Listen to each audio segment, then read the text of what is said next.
Americans are likely to think of New Year's Eve and New Year's Day as a time to celebrate the fresh start that a new year represents. But there is also a troubling side to the holiday's history. In the years before the Civil War, the first day of the new year was often a heartbreaking one for enslaved people in the United States. In the African American community, New Year's Day used to be widely known as Heartbreak Day or Heartbreak Day. Because enslaved people spent New Year's Eve wondering and waiting to find out if their owners were going to rent them out to someone else, which potentially split up their families. The renting out of slave labor was a common practice in the South of America and a profitable practice for slave owners and hirers. Some enslaved people were put up for auction on New Year's Day or held under contracts that started in January. These transactions also took place all year long and contracts could last for different amounts of time. These deals were conducted privately amongst families, friends, and business contacts, and slaves were then handed over in town squares, on courthouse steps, and sometimes simply on the side of the road.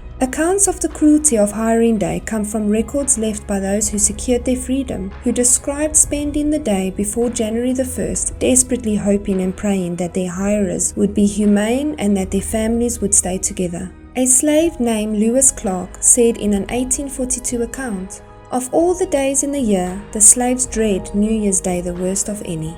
Israel Campbell wrote in a memoir published in 1861 in Philadelphia, in which he describes being hired out 3 times. He said, "On New Year's Day, we went to the auctioneer's block to be hired to the highest bidder for 1 year."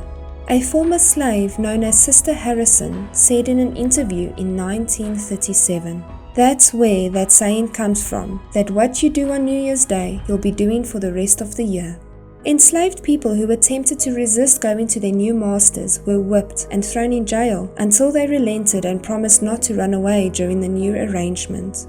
But the history of New Year's Day and American slavery is not just remembered as all horror for emancipated people. The holiday was also associated with their freedom. The holiday became more associated with freedom than slavery when Abraham Lincoln signed the Emancipation Proclamation freeing slaves in Confederate states on New Year's Day in 1863. Enslaved people went to church to pray and sing on December 31st, 1862, and that is why there are still New Year's Eve prayer services known as Watch Night at African American churches nationwide. I would love to hear your thoughts in the comment section below. Please subscribe and thank you so much for watching.